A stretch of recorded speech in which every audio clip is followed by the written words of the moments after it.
নমস্কার। আজ আমি গীতার একটি অধ্যায় পাঠ করে শোনাব।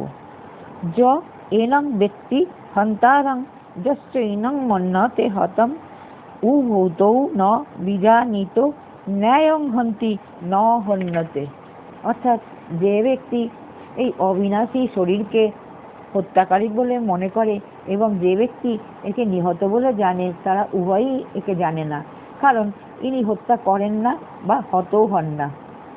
যে এই শরীরকে হত্যাকারী বলে মনে করে সে সঠিক জানে না, কারণ জীবাত্মায় কর্তৃত্বভাব নেই।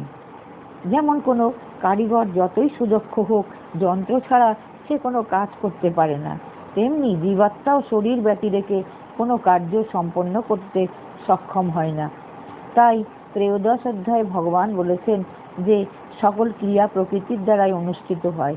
যিনি এই রূপ অনুভব করেন তিনিই জীবাত্মার অকর্তৃত্বের ভাব বুঝতে সক্ষম হন। অর্থাৎ জীবাত্মায় কর্তাভাব নেই, কিন্তু শরীরের সঙ্গে তদাত্ম করে সম্পর্কযুক্ত হয়ে নিজেকে শরীরের দ্বারা কৃতকর্মগুলির কর্তা হিসাবে মেনে নেয়। শরীরের সঙ্গে যদি তিনি সম্পর্কযুক্ত না হন, তাহলে তিনি কোনো ক্রিয়ার কর্তা হন না। যশ্চৈনং মন্যতে হতম, অর্থাৎ যে একে হত বলে মনে করে সেও সঠিক জানে না।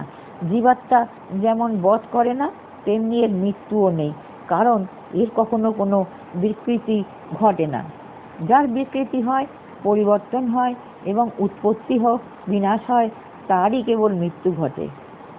এরা দুজনে জানে না, অর্থাৎ যে এই জীবাত্মাকে ঘাতক বলে জানে সেও সঠিক জানে না, এবং যে একে মরণশীল বলে জানে সেও ঠিক মতো জানে না।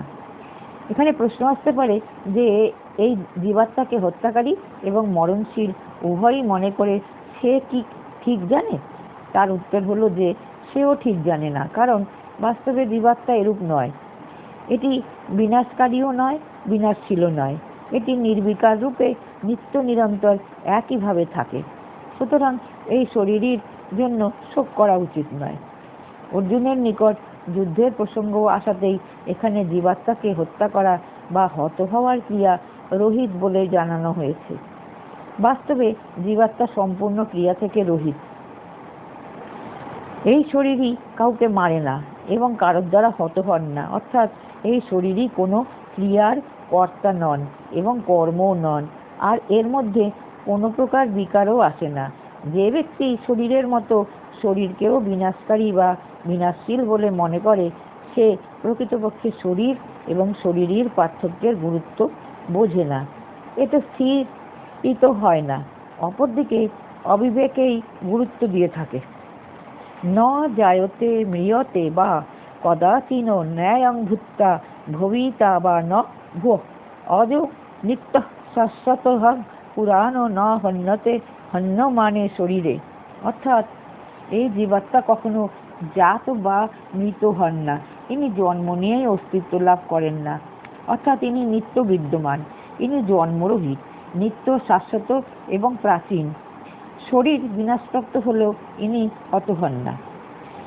শরীরের যেমন জন্ম নেয়, এই জীবাত্মাও সেইরূপ কখনো কখনো জন্ম নেয় না। ইনি তো নিত্য বিরাজিত। জীবাত্মাকে ভগবান নিজের অংশ জানিয়ে একে সনাতন বলে উল্লেখ করেছেন। এই শরীর কখনো মরে না, সে মরে যার জন্ম হয়, এবং মৃয়তে প্রয়োগও সেখানেও হয় যেখানে প্রাণপিণ্ডের বিয়োগ হয়। প্রাণপিণ্ডের বিয়োগ শরীরেরই বিয়োগ হয়, কিন্তু জীবাত্মা সংযোগ বা বিয়োগ হয় না। এটি একই রকম থাকে, এর মৃত্যু হয় না। সকল বিকারের মধ্যে দুইটি প্রধান বিকার হলো জন্ম এবং মৃত্যু। তাই ভগবান এদের অস্তিত্বকে বোঝাতে দুবার নিষেধ করেছে। প্রথমে বলেছেন ন জায়তে, সেটিকেই দ্বিতীয়বার অজ বলেছেন, এবং যাকে প্রথমবার ন মৃয়তে বলেছেন সেটিকেই দ্বিতীয়বার ন হন্যতে হন্যমানে শরীরে বলে জানিয়েছেন। অয়ং ভূত্বা ভবিতা বা ন ভুঃ, এই অবিনাশী নিত্যতত্ত্ব জন্ম নিয়ে অস্তিত্বপ্রাপ্ত হয় না, অর্থাৎ এটি স্বতঃসিদ্ধ নির্বিকার। যেমন শিশু জন্মগ্রহণ করলে তবে অস্তিত্ব লাভ করে, যতক্ষণ সে গর্ভে না আসে ততক্ষণ পর্যন্ত শিশু আছে, তার সত্তার এইরূপ অস্তিত্বের কথা কেউ বলে না। অর্থাৎ শিশুর সত্তা উৎপন্ন হলে তবে প্রতিষ্ঠিত হয়, কারণ বিকারশীল সত্তার আদি ও অন্ত থাকে।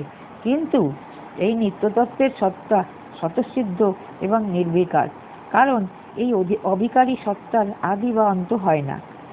অজ অর্থাৎ জীবাত্মার কখনো জন্ম হয় না, তাই একে অজ বা জন্মরহিত বলা হয়েছে। নিত্য, জীবাত্মা নিত্য চিরস্থায়ী, সুতরাং কোনোভাবেই ক্ষয় হয় না। ক্ষয় অনিত্য বস্তুর হয়ে থাকে, যা শাশ্বত বা চিরস্থায়ী নয়। যেমন জীবনের অর্ধেক আয়ু ফুরিয়ে গেলে শরীর ক্ষয়প্রাপ্ত হতে থাকে, শক্তি ক্ষীণ হতে থাকে, ইন্দ্রিয়গুলির শক্তি হ্রাস পেতে থাকে। এইরূপ শরীর, ইন্দ্রিয়, অন্তঃকরণ ইত্যাদির ক্ষয় হতে থাকে, কিন্তু জীবাত্মার ক্ষয় নেই। এই নিত্যতত্ত্বে কখনো কিছুমাত্র হ্রাস হয় না। শাশ্বত অর্থাৎ এই নিত্যতত্ত্ব সর্বদা একরূপ একরস থাকে, এর অবস্থার কখনো পরিবর্তন হয় না, অর্থাৎ এটি কখনো বদলায় না, এতে পরিবর্তন হওয়া সম্ভব নয়। পুরাণ অর্থাৎ এই অবিনাশী তত্ত্ব পুরনো অর্থাৎ অনাদি, এটি এত পুরাতন যে কখনো উৎপন্নই হয়নি। উৎপন্নশীল বস্তু লক্ষ্য করলে দেখা যায় যে সেগুলি পুরাতন হলে আর বৃদ্ধি পায় না, বরং নষ্ট হয়ে যায়।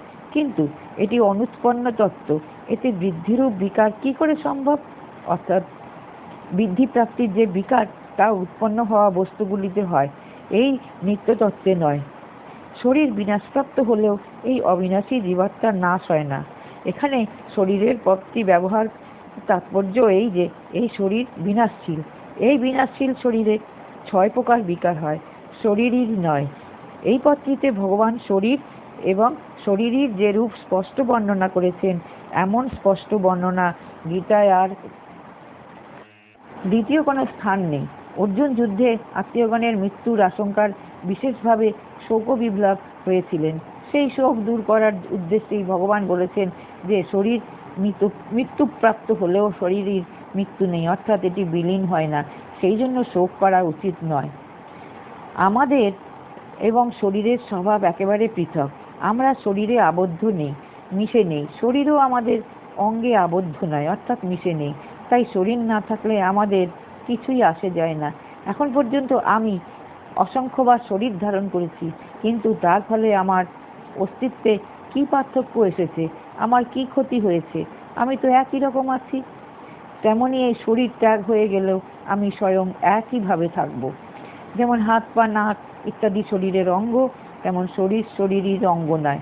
যা বহমান ও বিকাশশীল তা অঙ্গ নয়। যেমন কফ, মূত্র ইত্যাদি বহমান পদার্থ এবং ফোড়া ইত্যাদি বিকাশশীল হওয়ায় শরীরের অঙ্গ নয়, তেমনি শরীর বহমান ও বিকাশশীল হওয়ায় এটিও শরীরের অঙ্গ নয়। বেদা বিনাশিনং নিত্য য এন মজ বয়ম কথং স পুরুষ পার্থ কাং ঘাতয়তি হন্তিক্কম। অর্থাৎ হে পৃথানন্দন, যে ব্যক্তি এই শরীরকে অবিনাশী, নিত্য, জন্মরহিত এবং অব্যয় বলে জানেন, তিনি কিভাবে কাকে হত্যা করবেন বা হত্যা করাবেন? এই শরীরের কখনো নাশ হয় না, এর কোনো পরিবর্তন হয় না, এ কখনো জন্মায় না, এর কখনো কোনো প্রকার ন্যূনতা হয় না। যে ব্যক্তি এটি সামগ্রিকভাবে অনুভব করবেন, তিনি কেমন করে কাকে হত্যা করবেন বা হত্যা করাবেন, অর্থাৎ অপর ব্যক্তিকে হত করাতে বা হত করানোতে তার প্রবৃত্তি হবে না। তিনি কোনো ক্রিয়ার কর্তা হন বা কারোর দ্বারা করিয়েও নেন না। ভগবান এই স্থানে শরীরীকে অবিনাশী, নিত্য, অজ এবং অব্যয় বলে তাকে 6 প্রকার বিকার রহিত বলে জানিয়েছেন। যেমন অবিনাশী বলে মৃত্যুরূপ বিকার, নিত্য বলে অবস্থান্তর হওয়ায় বা বর্ধিত হওয়ার রূপ বিকার, অজ বলে জন্ম নেওয়া এবং জন্মের পর সত্তাবান হওয়ার রূপ বিকার, এবং অব্যয় বলে ক্ষয় রূপ বিকারগুলি না হওয়ার কথা জানিয়েছেন। জীবাত্মায় কোনো ক্রিয়াতেই কিছুমাত্র বিকার হয় না। যদি ভগবানের এবং এই পদগুলি জীবাত্মাকে কর্তা না হওয়া এবং কর্ম সৃষ্টি না করার কথা বলার উদ্দেশ্য ছিল, তবে এই স্থানেই করা বা না করার কথা না বলা, মরা এবং মারার কথা তিনি কেন বলেছেন? এর উত্তর হচ্ছে যে যুদ্ধকালীন পরিস্থিতির জন্য এখানে এই কথা বলার প্রয়োজন ছিল যে শরীরই যুদ্ধে কারোর হত্যা হন না, কারণ এই কর্তৃত্ব ভাব নেই। শরীরই যখন ঘাতক অর্থাৎ কর্তা হতে পারে না, তখন তিনি নিহত অর্থাৎ ক্রিয়ার বিষয় কেমন করে হবেন? অর্থাৎ শরীরই কোনো ক্রিয়ার কর্তা হন না এবং কর্মও করেন না। সুতরাং নিহত হওয়া বা হত্যা করায় শোক করা উচিত নয়, বরং শাস্ত্রের নির্দেশ অনুযায়ী প্রাপ্ত কর্তব্য কর্মের পালন করা উচিত। যে বস্তু উৎপন্ন হয় তা স্বাভাবিকভাবেই বিনাশপ্রাপ্ত হয়, তাকে বিনাশ করতে হয় না। কিন্তু যে বস্তু উৎপন্ন হয় না তার কোনো বিনাশ নেই। আমরা 84 লক্ষ শরীর ধারণ করলেও কোনো শরীরই চিরকালের মতো আমাদের সঙ্গে নেই এবং আমিও কোনো শরীরকে ধরে নেই। আমি একইভাবে পৃথক রূপে বিরাজমান। অন্যান্য শরীরে এটি বোধ করার মতো বুদ্ধি থাকে না, শুধুমাত্র মনুষ্যদেহ দ্বারাই এটি বোধগম্য করা সম্ভব হয়। আমরা যদি এটি অনুভবের চেষ্টা না করি তাহলে ভগবৎ প্রদত্ত বিবেকের অনাদর করা হয়।